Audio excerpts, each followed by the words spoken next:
chef, also the author of the best-selling book Kitchen Confidential. He's now got a new book and a Food Network show about his travels around the world in search of the perfect meal. Please welcome Anthony Bourdain.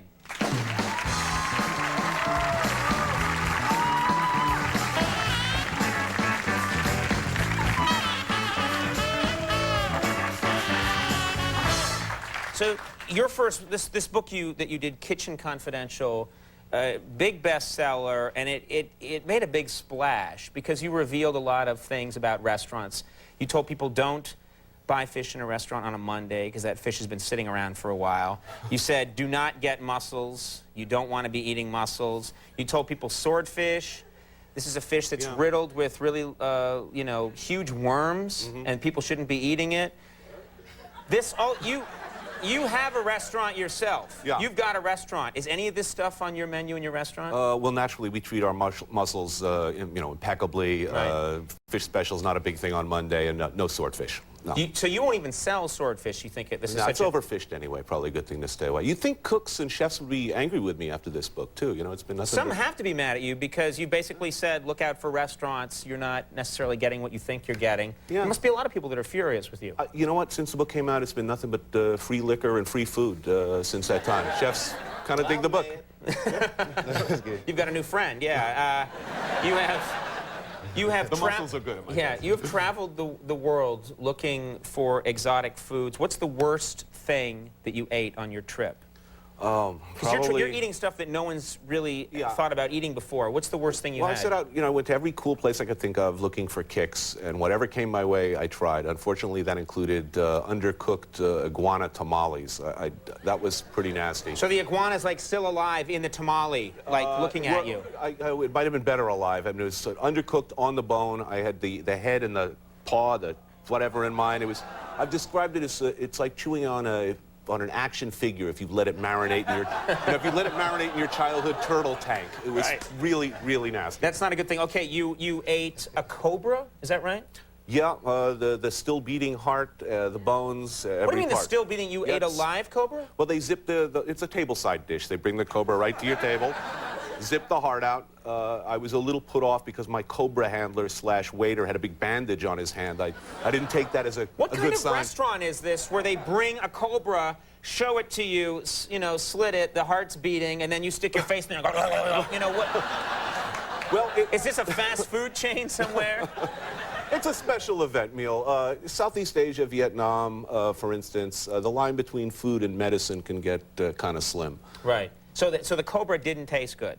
Not bad. Compared to iguana, it was wonderful. Right. No, not bad at all. I wish I could tell you that that it was even in the top 10 worst things I've ever eaten, but no, not bad. Okay, let me ask you about this. You ate a lamb's testicles. Is that right? Hey, listen. If I were to present that properly, give it a nice fancy French name and serve it in my restaurant, the people would order it and like it. As long as they didn't know what it was, they'd love it. We could put it on a sugar cone and give it to people. I mean, that's an idea. I mean, people eat differently around the world. So a lot of it is not telling people what it is. You say this stuff tastes like a lamb's testicle tastes pretty good as long as you don't know what it is. Yeah. Yeah, I mean, you know, sweetbreads, for instance, Riz de veau. You know, people eat that in restaurants. They don't really want to know it's a thymus gland, but you know, perfectly delicious. Okay. Toasted grasshoppers. You say these are actually pretty good. Oh, they're great. 7th inning stretch at a Yankee game, no problem. Crunch, crunch. What is it? Is it just, do they have a taste, or is it just a crunchy taste? They dredge them in spices, so you know it's a salty, crunchy, spicy delight. Yeah. Yeah. I think there's a market for it. Okay. Now you used to be very critical of the Food Network. You used to put down the Food Network a lot, make fun of the Food Network. Then they gave you your own show on the Food Network. Yeah. How did that happen, first of all? Like, didn't they know that you were out there bad-mouthing them? Yeah, irony sucks, you know, it really does. Yeah, I've done everything possible to make them, to piss them off, and they've been nothing but wonderful to me. You know, I guess it's a bit of a departure for them. It's not a happy show all the time. I'm eating some really good food and having a great time. Other times, I stare right at the camera and say, this is the worst thing I've ever had. Please kill me, you know, now. We have moments like that here. Does it So you have a, you're saying is you have a darker show, you think, than most Food Network shows. Yeah, I think that's that's a fair statement. You know, in your time, you've said some things about Emeril. Yeah, listen, he's a beloved American institution. I hear he's a nice guy, runs great restaurants, but I find the show gruesome, disturbing, and scary. I mean, all those people jumping up out of their chairs every time he says garlic or bam, I find that really frightening. Right.